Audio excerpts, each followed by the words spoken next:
Welcome to the Haunted Hangover podcast. I'm Louie, and as always, I'm joined by my bud Dave. Hey. So Dave. So Lou. This is going to be a laid-back episode of the Haunted Hangover podcast. I'm already going to fall asleep. That's how laid back it is.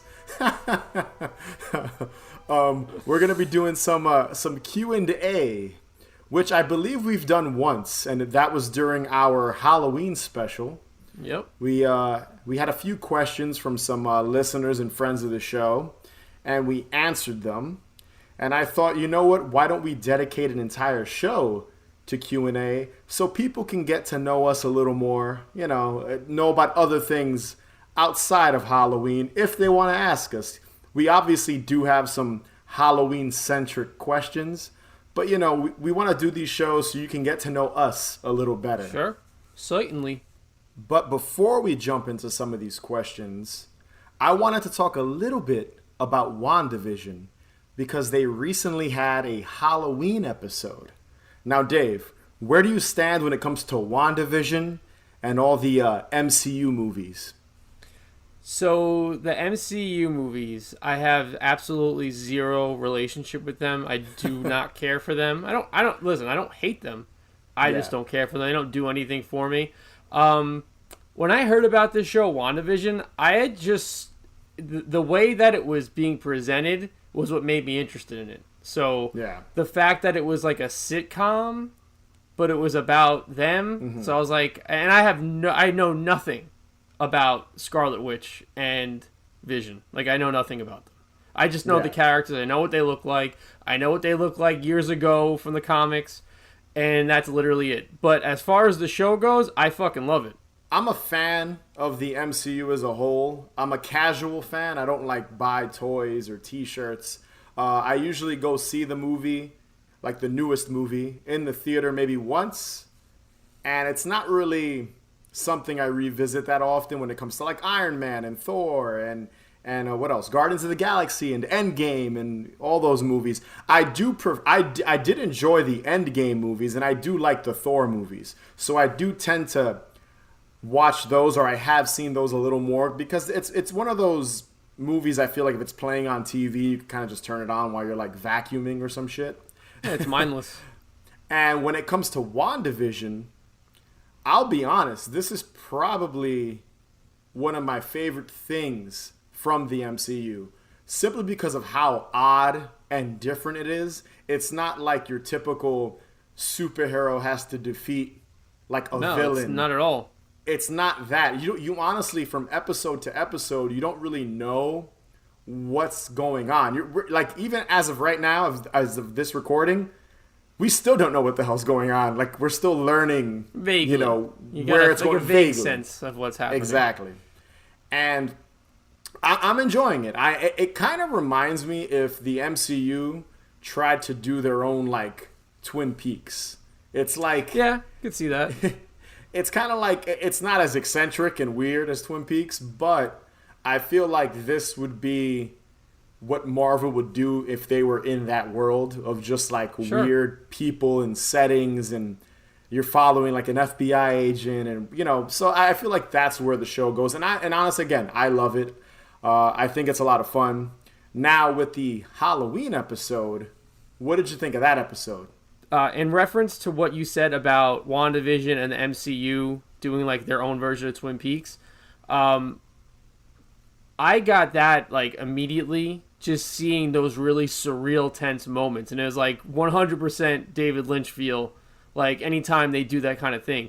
And it's so off-brand for Marvel. So that is absolutely a part of the reason what made me what made me drawn to the show. Mm-hmm. Because it's unlike, the typical Marvel world, if you will. That's just my opinion, though. No, of course. So as far as the Halloween episode goes, I really appreciated the setting. I'm going to be very honest. It reminded me of a Goldberg's episode. It had the same kind of music. It felt like a Goldberg's episode. And that's a great thing. But my thing with the Halloween episode, and I have a feeling you might disagree with me or you might agree, so I don't know. But because of the subject matter that is in WandaVision and the story itself, it didn't feel like a Halloween episode. Yes, the setting was on Halloween. And yes, I could be contradictory with things that I love that aren't necessarily Halloween, but take place on Halloween. But this really didn't feel Halloween to me at all, minus the setting. Okay, so for me, the episode didn't feel like the fall or autumn. Like it didn't Not have at all. that feel. It felt like it was filmed and shot during like the summer, and they were just faking Halloween by adding all the decorations. I loved like that town square scene. We're not going to spoil anything because the show is on currently, but there's that scene where they have like that town square and there's a movie theater and there's tons of like haystacks and jack-o'-lanterns, kids running around in costumes, people dressed up. I felt it felt very Halloween-y. Now, I agree with you. The plot is very dense, so it's kind of hard to pay attention to those little nuances throughout the episode, all the Halloween stuff. But I feel that what happens in the episode lends itself to that atmosphere. And I want to go into detail. There's one scene where someone's dressed up as a witch, and it gets kind of dark and eerie. And I feel like they purposely did that because it was their Halloween episode. So the kind of spooky elements were added into this one specifically for that very reason. And I enjoyed it. I'm just happy that it had a Halloween episode because I never thought that I'd see like an MCU superhero movie or in this case a TV series it's that has Halloween in it. Yeah, which is really cool. So, I thought the whole concept and how they kind of fit it into the main narrative worked. And that's just me. But I can totally agree and see where you're coming from. Yeah, there was like, I think the one like mental note I can make that kind of stood out to me was there's one scene where Vision is like, "Oh, I have to go do something. I have plans." And Wanda's like, "Oh, really?" And he walks into like suburbia, and it's this shot of him walking down the block, and everybody's selling, everybody's trick-or-treating, everybody's running around. It's a really great shot, and it totally gives a Halloween mood and feel like 100%. And that was like literally the only thing I was like, oh, I really like that. Yes, the setting is great. The freaking background decorations, everything is done to a T. But given the subject matter and given the plot, it really does distract from the setting. I feel like the episode, and you could try this because I've done it. Watch it again, a second time. Yeah, I didn't watch it a second time. I'll be honest, I only watched it the one time. You'll appreciate the Halloween aesthetic more the second go around because you kind of already where it's going. You know where the episode, what it's leading up to. So I feel like on a second viewing, you appreciate it more. The Halloween aspect of it more. So I definitely recommend you doing that. I absolutely will, and I do want to add one more thing. I did love the old school Scarlet Witch and Vision costumes. That was cool. That was the best part. That was like my favorite thing about it. Halloween's a magical holiday, all about family, friends, and the thrill of getting to be someone else for a day. Wrong. Halloween's about candy and scaring people, but mostly candy. All right, Dave, so let's get into some of these questions. And the first question is from our boys, It's Them Boys. And they're asking, what is your absolute favorite meal to have on Halloween? Dave, I'm going to let you take it away. Every day on Halloween, I eat candy literally all day. All fucking day. Halloween is a cheat day for me. So I wake up. I eat candy. I eat candy through the afternoon. I eat candy through the night. As far as a meal goes, I guess candy could be considered a meal. All of that, collectively throughout the day. Sure. And I would say, and this is not an official thing, but I think maybe the last 2 years I have had this on Halloween. Thai food. chicken pad CU. Thai food is good. I love me some Thai food. What about you, Lou? My absolute favorite meal is probably going to be pizza and pumpkin beer. That's usually, I always find myself eating pizza on Halloween. And that's usually because I end up going out at night and hanging out. I either end up at a party or a bar. And afterwards, it's usually really late. And what's open late at night? Pizza. So Sure. and I love pumpkin beer. So usually that's like when I'm heading home. And usually when I head home, I'll put on a movie and I'll eat pizza and drink beer. And that's what my girlfriend and I do. That's what we've been doing the past 5 years, basically. So that's what it's got to be. Just a regular plain cheese pizza and pumpkin beer. That's my go-to. Sounds good to me. I don't drink, but it sounds good to me. All right, so the next question is from It's Always Halloween podcast. Check her out. Great show. What do you find most comforting or joyful about Halloween? I'm going to take this one first, Dave. Sure. So, obviously, nostalgia is always a factor. But for me, it's just the concept of being able to go to like haunted houses with your friends and family, go pumpkin picking, go to corn mazes, just kind of being able to do those type of activities with the people I care about. And there's just something very comforting to me about that, like just being able to do that. And the fact that like spooky shit is the norm, which we've talked about on the show before. Like just the fact that you can walk by someone's house and there's a fucking zombie on their lawn or some shit, you know, like that, the fact that that's just the norm. And, you know, any other day of the year, people are like, you know, that's weird or whatever. But on Halloween or the month of October, it's the norm. What about you, Dave? So I don't know if this is going to be a very clear answer, but I'm going to try my hardest. So once the end of September comes around, to me, that's Halloween season already. It's comforting to know that for the next 6 weeks, it's going to be Halloween season. And all things, whatever's going to happen is welcomed. And the thing is, though, once it starts getting towards the end of October, I start getting uncomfortable. So, because it's over. Because it's going to be over. So, I don't know how to make sense of that answer, but I can tell you it's the comfort of knowing it's coming, but then I get super anxious knowing it's going to leave. Yeah. So the acute, you know, the collective world of Halloween comforts me, but it also makes me sad it's going to go away, which I'm sure is true for almost every Halloween lover. So I hope that's a clear answer. We've talked about it before, how depressing the day after Halloween. How depressing November 1st is. It sucks. We've definitely talked about it a couple times. Absolutely. The McDonald's Ship Shape Happy Meal fleet is here. It floats. You can get one of 4 different ships each time you buy a Happy Meal at McDonald's. There's a new one each week with stickers you can put on yourself. It floats. Ship Shape Happy Meal boxes at participating McDonald's. So this question is from _creatures of the night. And they're asking, do you guys remember the Happy Meal pails that were tugboats? I don't remember these at all. What about you, Dave? So it's really funny, and this is like literally happening right this second. I had no idea what these were, and then I looked them up.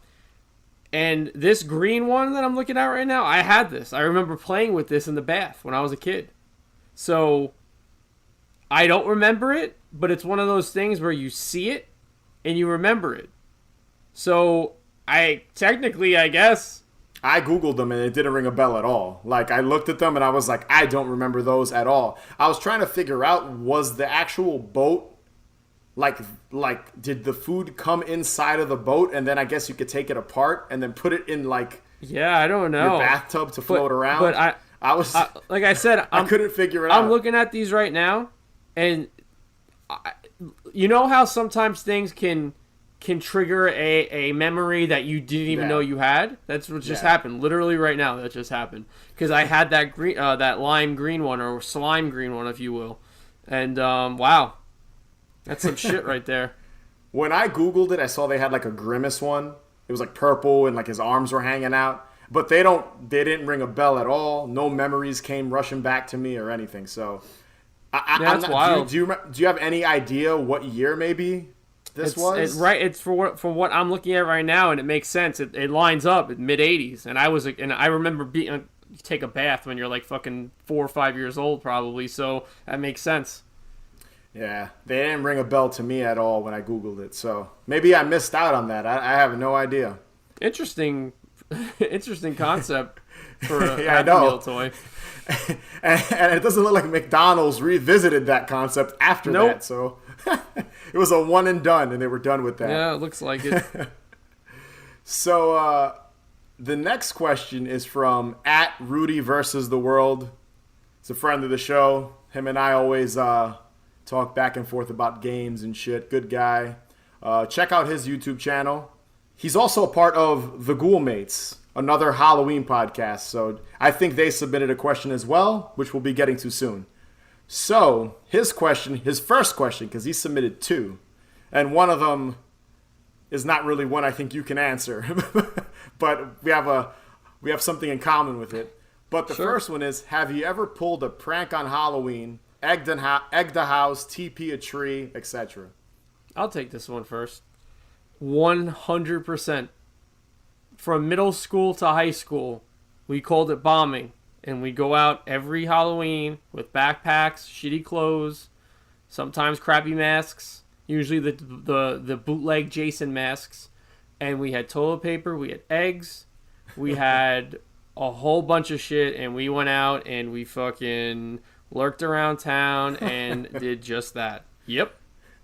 You guys were lurkers with your TP and your eggs. Absolutely. Okay, so I'll be honest. The concept of like egging people and TPing like cars and houses and trees just always seemed really mean-spirited to me. I guess that's the hippie-ish side of me. So I never did it. But in high school, we played a prank on one of my friends and TP'd his car. And I could tell you he was tight. He was pissed off after we did that. He was not happy about it.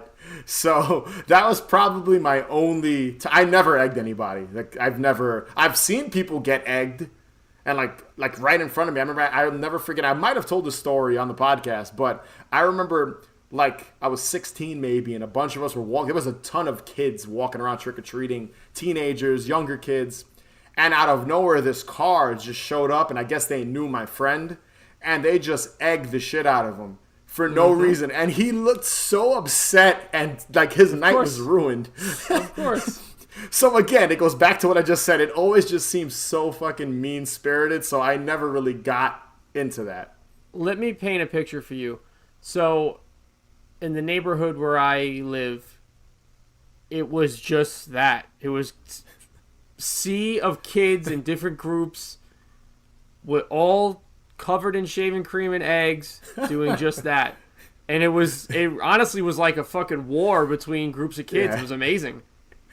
So everyone was just fucking bombing each other with fucking shaving cream. That's crazy. I get it. When you're a kid, you don't give a shit. So Rudy's second question is, what's your best drunken Halloween party story? So Dave, everyone knows you don't drink. Take it away, Lou. You don't drink. Nope. So what I chose was my mother's Halloween party last year because you were there, and I had no intentions on getting drunk. That was never. I didn't go to the party like I'm gonna get tore up. And I took a few shots, drank a few beers. I think I had like 2 margaritas, and next thing you know, I was gone. But it was a great night. Yeah, we all were. And the funny thing is, you were the only sober person. You were the only sober person at the party, I think. No? I'm shaking my head right now for the listeners right now. I'm shaking my head and just how ridiculous it was.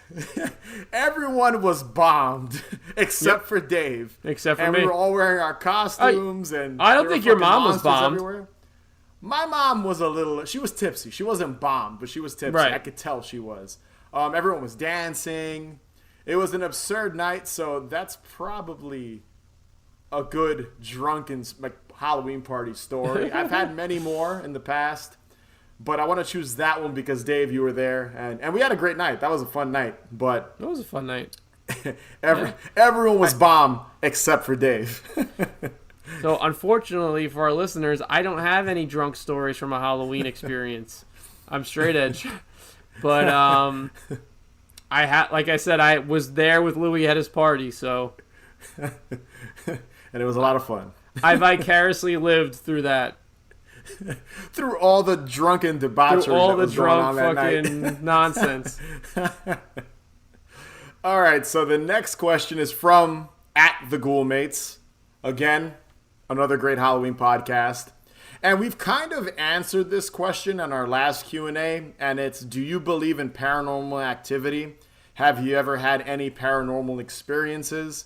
I've talked about how I don't believe in ghosts, and Dave does. We did talk about 100%. that, but and you tell me this, Dave. Do UFOs and like cryptozoology fit into paranormal?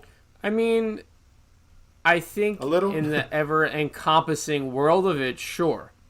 But, Yeah. I mean, like everything has its subdivisions. So, personally speaking, I think it could all be lumped into one subject. But, I mean, I'm sure there will be many people who would disagree. Yeah, so again, I don't believe in ghosts. Dave does. Dave, do you believe in UFOs and aliens? Oh, for sure. Yeah, I believe in aliens more than I do ghosts. I think there's something out there. I don't know what, but there's something. Anybody that thinks that humans are the only form of existence in this entire galaxy, to Yeah. me, is really ignorant. What about Bigfoot and the Loch Ness Monster? You believe in those guys? Chupacabra? Didn't I tell the story about the Loch Ness Monster on here? I think you on the might show? have. I don't fucking remember. I was obsessed with the Loch Ness Monster when I was a kid. And I took out all these books from the library and I photocopied the pictures and I was like, I'm going to find this thing. This thing is real. Oh. Did you ever find him? Did you find him, Dave? No, I never made my way to what is it, Scotland? Yeah. The Loch Ness Monster? I never Yeah. made my way to Scotland. One day. One day you'll find him and you'll get that photo for the gram. Can't wait. And the Ghoulmates have another question, and that is, what's your dream location to visit for your YouTube channel? I have Halloween Town in Oregon. I always hear that place has a lot of like haunts and Halloween events going on. It's one of the few places I've never been to personally that's like a huge Halloween place. The other is New Orleans, which I might be going to later this year if things get better. You know what I'm saying? But yeah, I've been to Salem. I know you've been to Salem, Dave. Sleepy Hollow. Is there any other places you would like to visit, for us to visit and cover on the channel? Oh, I didn't, I feel dumb saying this, but I never really actually thought of it. I mean, I've never been to Halloween Horror Nights. I would love to go to that one day. Yeah, that's definitely a good one if you've never been. So, Yeah, I mean, that's I a guess good I one. could use that. I guess it's a good, I would say that's a solid choice. Have you heard of Halloween Town? Have you heard of that place in Oregon? No. There's like a real I'm actually not Halloween familiar town, with it. and like the entire month of October, they do like all these like different events, and they have like a bunch of different things going on. It's apparently like Salem, but minus I all the was like gonna say, witch I'm history, Right. Yeah, that's what I hear. Maybe one day I'll go check it out. I think that would make for some great YouTube Oh, content. absolutely. Like just coverage and reviewing my experience and all that. Yeah. Next up, we have a question from my buddy Beck Fordyce. I think I pronounced her last name. Hopefully I didn't butcher it. And Morbid Little Girl Productions. She's actually a good friend of mine, actress. She's starting out with filmmaking now. I'm actually co-directing, editing, and shooting her next pilot. It's called A Class Act. We just dropped the trailer recently. Check it out. And she's asking, what was the first horror movie you ever watched? Dave, what was the first horror movie you ever watched? Jeez. Fuck. this is a tough one. So I'm gonna combine the two questions that Beck asked, because I'm looking at them on my phone right now. So this is a very blurry memory, and this probably dates back to probably like 5 or 6 years old. And I remember I was up really late at night and HBO was on. And at the time, I didn't know what movie it was. And it was a scene that was like really hard rain coming down. And there was I want to say a little person, but their legs were made to look like bones. And they were walking on their bones. And now we all know this scene is from Return of the Living Dead. So, when I saw that, I was like, what the fuck? And it scared the fuck out of me. It is creepy. And obviously, it traumatized me because I could still recall that memory, and it's just that memory. Yeah. Like, I don't remember watching the whole movie, you know what I mean? So, watching that in my, like, dingy living room when it was, like, in the mid-'80s, and, like, seeing that was just fucking bewildering.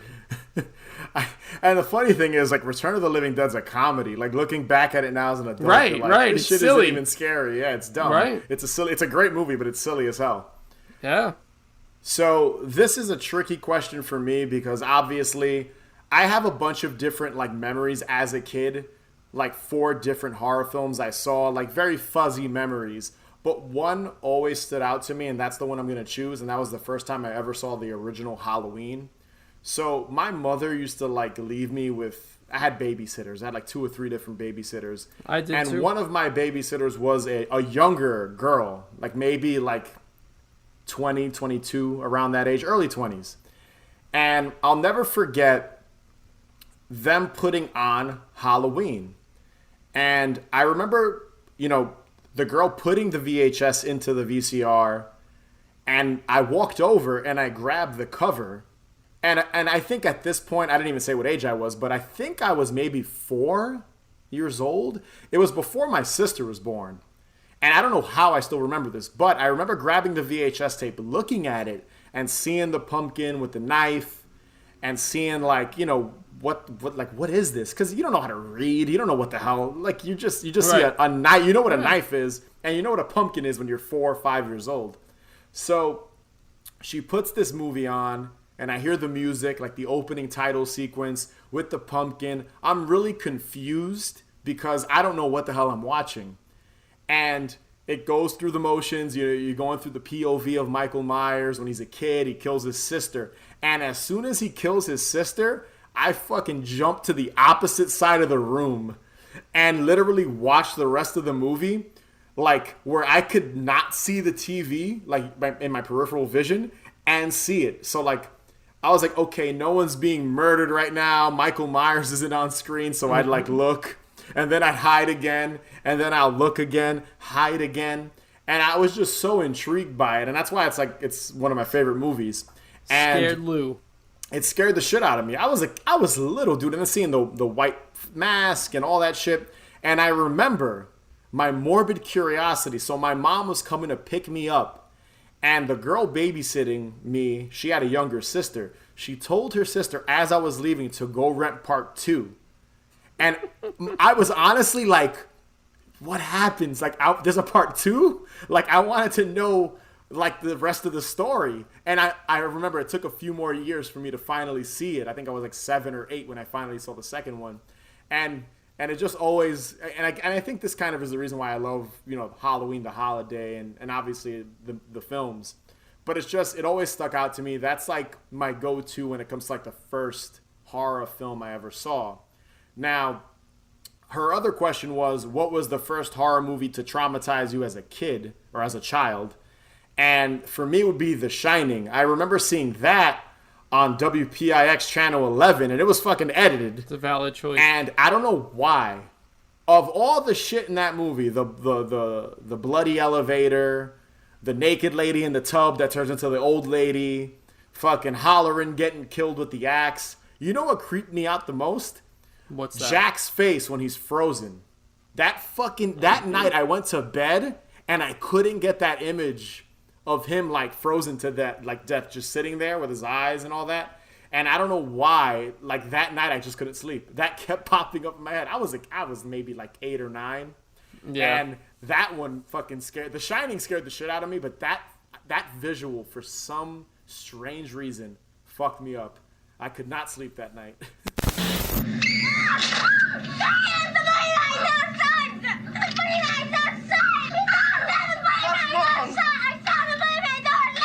Stop it! I'm scaring Lindsay! Tommy, stop it! Now, there's nobody out there. There's no boogeyman, and if you don't stop all this, I'm gonna have to turn off the TV and send you to bed. Nobody believes me. I believe you, Tommy. You know, you mentioned babysitters, and I need to throw a bonus story in here. My mom used to send me to, used to bring me to a babysitter for a little while. She was great. She was a really nice lady.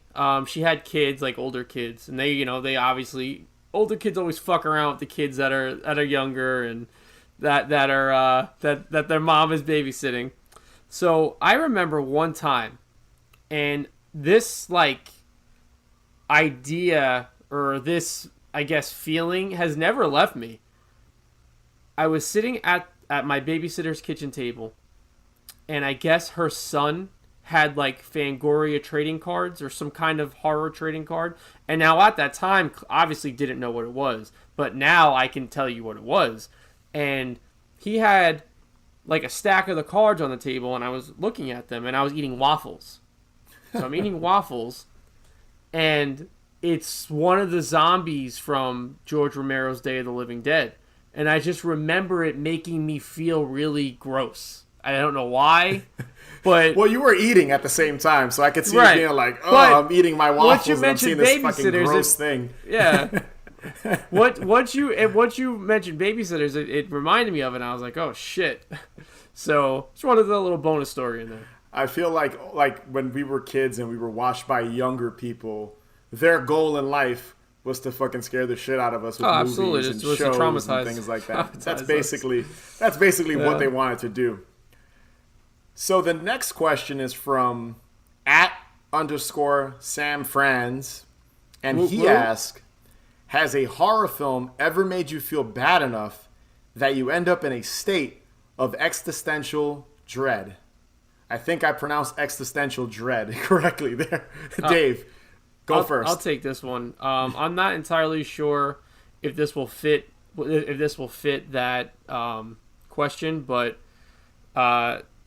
and I don't know if I'm pronouncing the director's name correctly. Andrzej Zawadzki, Possession with Sam Neill. That movie always made me uncomfortable. Always like it gets under your skin, that movie. So I would say that's a pretty good choice as far as Sam's question goes. I haven't watched it in a while. There's that famous scene where she's like in that hallway and vomiting. Oh, it's fucked up. She's in the subway, I think. Yeah, the subway. That's a great scene. She's like giving birth. She's like giving birth to something. It's fucking. It's bizarre. It is a great movie. It's a great movie though. It's fucking twisted. Yeah. My pick would probably be the first time I saw Cannibal Holocaust. Just because I was in high school. I was probably like 14, and I had a bootleg of it. I remember that I bought at some fucking random store. We definitely and it was all the had bootlegs of that movie. It was the uncut version with all the animal fucking mutilation that was real. Yeah, and I'm a vegetarian, and I love animals, so like specifically, and everyone cringes about the like turtle scene where the turtle's all cut up and shit, and they eat the turtle. I think that was why they did it. But the monkey scene where they like behead a monkey, I've only seen it once because I've watched Cannibal Holocaust since then, but the version I have, like, it allows you to like cut all that bullshit out, all the animal cruelty stuff. But yeah, that scene with the monkey where they cut, I think, half of his head off and kill him. I love monkeys, dude. Like, that just fucking that hurt me. Like, I just didn't want to see that. Yeah, of course, no one wants to see that. So that was and honestly, dude, I don't give a shit. The girl on the stake with coming through her mouth, the pole coming through her mouth, and all the fucking rock bashing with the rape and all that shit. Yeah, it's horrible, but that shit's all fake. So that doesn't really bother me. It's the real animal mutilation. No, real shit. You know, I'm a horror fan, but real shit doesn't sit well with me. I just don't. Yeah. I don't like to see living things hurt. You know, both animals and people. There's something I want to add to Cannibal Holocaust, and it's the music that's in it. Because I remember when I would watch the trailer, it's got like this really soft, like folky song to it, and it completely contrasts the movie. Yeah. It's so effective. Yeah. The opening title sequence with like the jungle and that music playing, it's like a very catchy, folky song, like you said. And it's hard to believe that in this movie there's rape and animal mutilation. Like you wouldn't think, and fucking people eating other people. It's fucking crazy. 100%. It's a great movie, but I could do without the animal stuff. That just didn't sit well with me, and it fucked me up on my initial viewing.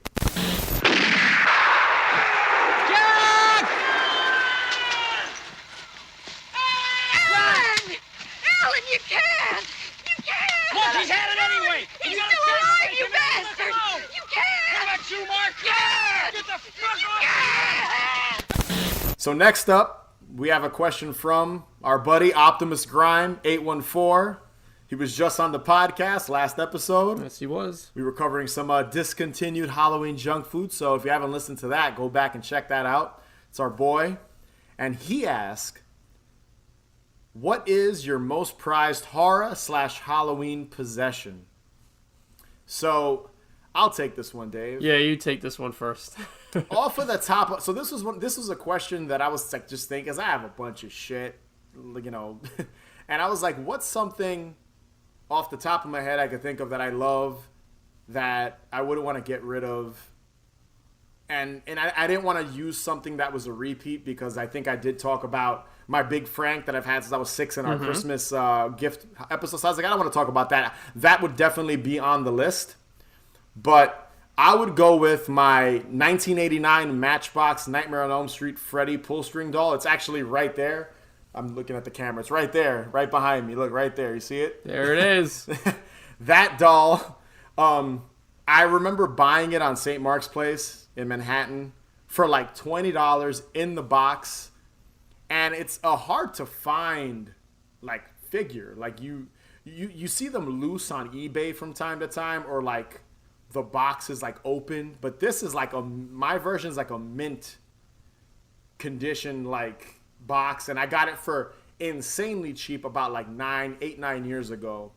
And yeah, that's probably mine. What's yours, Dave? You know, this is something I actually had to think about as you were just saying it, and as you were just answering the question. And I can confidently say when I was a kid, or actually no, it was more so when I was like probably like 10, 11. I had this jack-o'-lantern bag. It was like a nylon jack-o'-lantern bag that I used to go trick-or-treating with. And I always loved that bag. I would always fill it up with candy, and I would leave it on. At the time in my living room, we had like a unit that had the TV, and it had like a higher shelf on it, and I would just leave it on the corner, and I would just take candy from it all the time. I'm pretty sure I still have the bag. It was just a simple nylon jack-o'-lantern bag, and just brings back a lot of Halloween shit from middle school, and that's probably my favorite prized possession Halloween trinket, or whatever you want to call it. That's a good pick. Very nostalgic. Yeah. Very nostalgic. Yeah. I mean, that's good. That's a good one. So the next question is from our buddy Tina Zook. She's got a couple of questions here that she's asking us. And the first one is, what's your favorite donut? So I'm going to go with, all right, so I have two. I chose two, Dave. So we love donuts. I know, we both love donuts. So this is a very hard question to answer.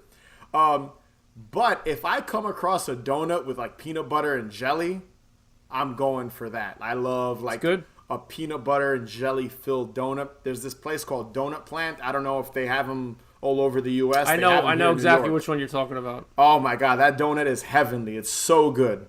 But my second donut will be an apple cider donut. Like I could, like a fresh apple cider donut from like a farm or a corn maze place or a haunted house is fucking heaven, man. I could eat like, you know where they sell like those cases? Sometimes they have like 6 of them.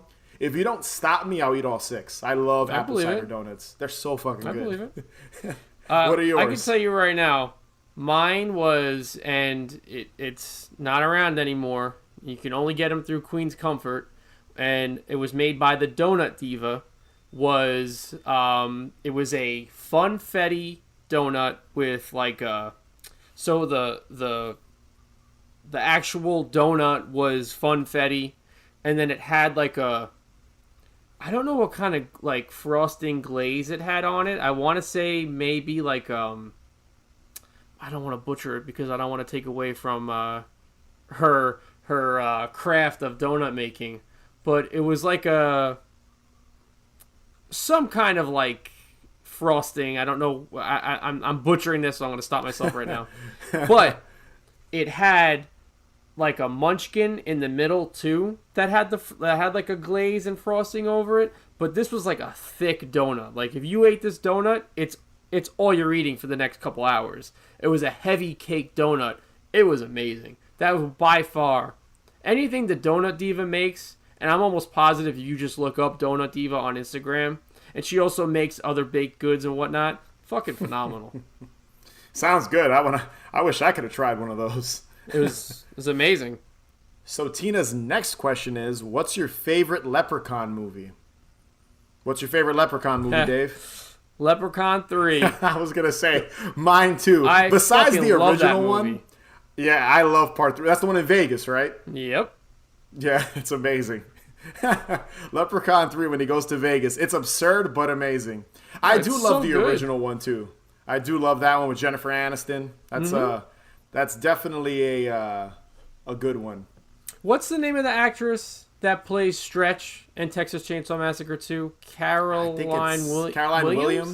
Yeah, Caroline Williams. She's in it. She's great in that movie. Yeah. I mean, just the Leprechaun in Vegas, and it's got good effects. I think Screaming Mad George did the effects. It's a fucking fun movie. It's a real fun movie. It's silly as hell, but it's fucking entertaining. I love it. And it's so, like, if there was ever something that, like, hey, what were the 90s like? I would show them Leprechaun 3, because it's so 90s. Dude, I remember going to the video store and seeing the poster with his hat, like, on the road, and then, like, Vegas in the distance, like his little leprechaun hat. And I have such a vivid memory of that. It's funny, I remember part 1 and 3. I barely remember the second one. That's the second one I have to revisit. And then the stupid one where he's in space and he turns huge. That one's fun, too. Leprechaun in the Hood is my second one. I mean, that one is... I have to revisit those. I haven't seen the We need ones to do an entire episode on Leprechaun in the Hood. We should do a bunch of Leprechaun stuff, because those movies are absurd but very entertaining. Oh, well, didn't you hear? Bigger is good, but jumbo is dear. I'll give you boobs that come out to here. And her last question is, what are some of your Halloween traditions? You want to take this one first, Dave? Yeah. Okay. And I think I think most people that adore Halloween probably do this. Going into spirits, like even like before they're like it's even really real Halloween season, like late September. Going into spirits, like going into especially you know what? Target probably. Browsing every single fucking aisle that has Halloween shit in it. They have good shit. They have good shit there, yeah. I do love baking during Halloween time. There's definitely more things I can go on about, but I would say store visits and baking are probably like my 2 favorite Halloween traditions. Oh, and putting together mixtapes. I love putting together Halloween mixtapes. Yeah. That's something you always do. Yeah. My traditions are I love going to I have to go to a few haunts. Yeah, that too. I have to get a pumpkin and carve it. Like that's something I always feel like I have to do. There's been a year or 2 where I missed that and didn't do it, and it just doesn't feel right. Yeah, it sucks. I got to do at least one corn maze. Like, that's another thing. I love going to a farm. So I have to go to a farm at Yes. least once. I agree with do all a of corn this. maze. Yep. Yeah, and do all that stuff. And pumpkin beer. And again, you don't drink, but I always buy pumpkin beer every October, and it's fucking... People shit on it that are like, you know, snobby beer people, but I don't give a fuck. That shit tastes good. It reminds me of the fall, and it reminds me of Halloween. You want to shit on that? Go right ahead. But those are probably some of my traditions. Those are like my go-tos. Like I have to do all of those things every October. Fair.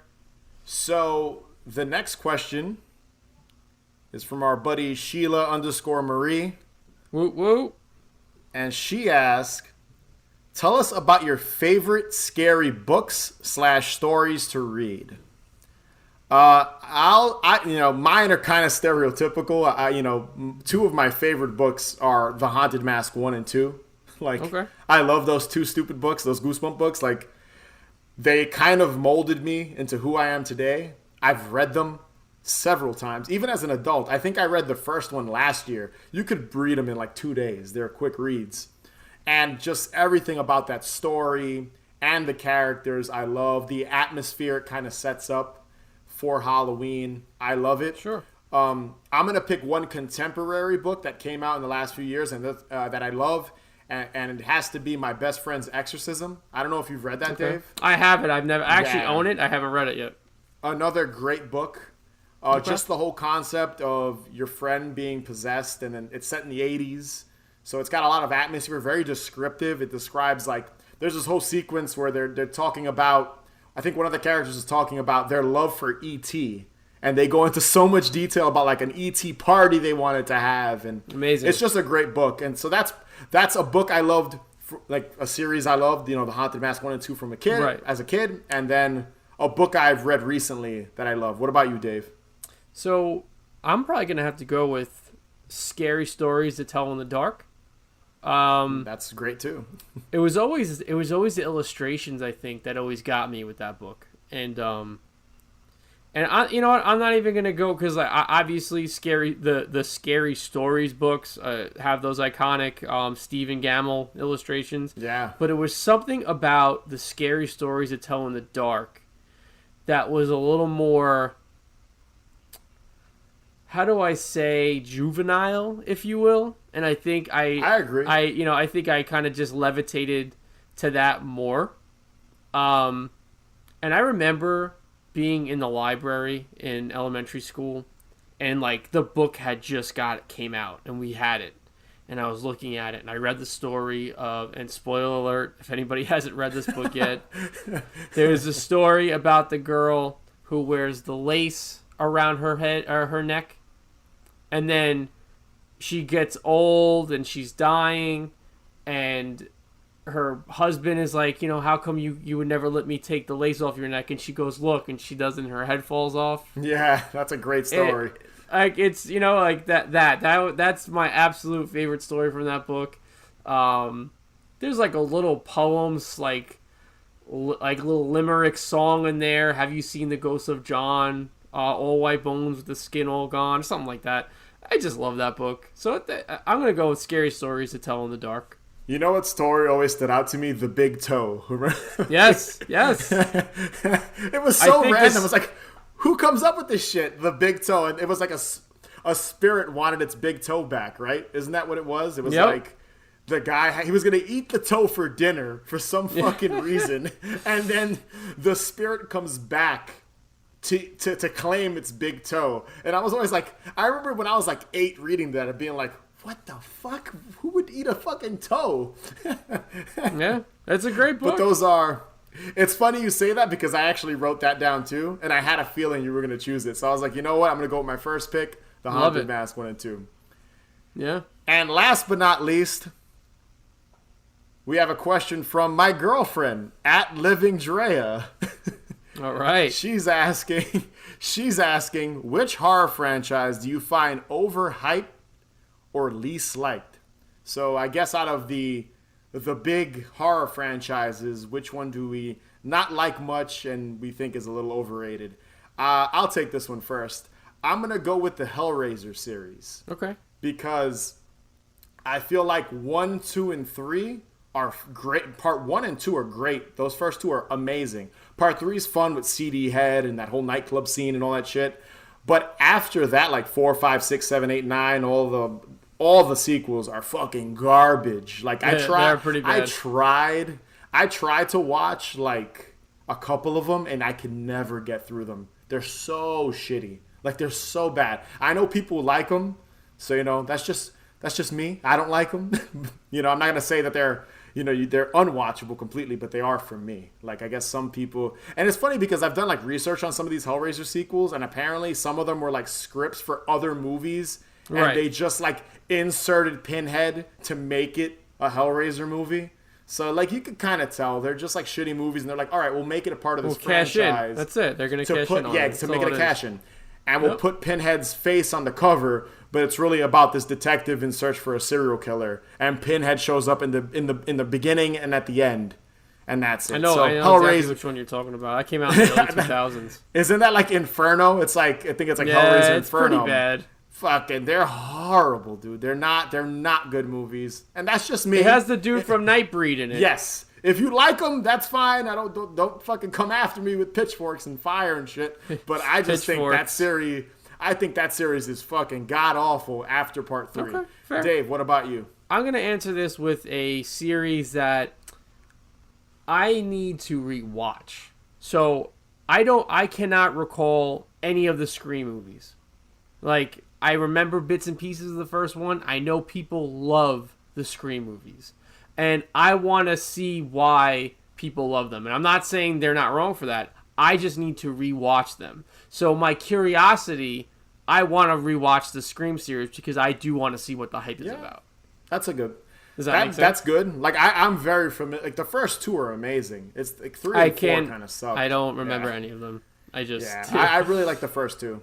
Like the thing with Scream is like, I feel like people around our age and even a little younger, like that was our franchise growing up. Like we were, I remember going to see the first, like I think I saw all of them in the theaters. I was really young. I was maybe like 9 or 10 when the first one came out. But I remember going to see them and like how much hype when the second one was coming out, people loved. But I can see like, if you're someone that like grew up in the 80s and even a little older than us, I could see you maybe thinking that like the Scream series is just like regurgitated slasher tropes from like the 80s, but it's a little more self-aware, which is what makes them unique. I see so many people like that love the Scream series, and I want to, like I said, I need to rewatch them because I want to see why people love them so much. It's definitely something you should do. I think I recently watched either the first or second one. It's one of those movies I'll like throw on and just watch. Like I'm a big fan of the first one and the second one. Like I said, the third one is fucking awful, and the fourth one I probably have seen. Actually, I think I've seen the fourth one more than the third one. So maybe the fourth one is a little bit better. But again, I have to revisit the fourth one because that's probably the one. I've never seen 3 and 4, the 2. I can't recall. I haven't seen. I've watched least. So yeah, I think you should definitely do that. You know what? I'm going to. I want to. And then in the future, maybe we'll do an episode covering just the franchise as a whole. Sure. What's your favorite Scream entry, and what's mine, and what we like, what we dislike. Maybe that'll be a fun little thing to do one day. We may have to deviate from Halloween-centric stuff once in a while, so we'll see. We'll see if that's in the cards. What's your favorite scary movie? I don't know. You have to have a favorite. What comes to mind? Halloween. You know, the one with the guy in the white mask who walks around and stalks babysitters? Yeah. What's yours? Guess. Nightmare on Elm Street. Is that the one where the guy had knives for fingers? Yeah, Freddy Krueger. Freddy, that's right.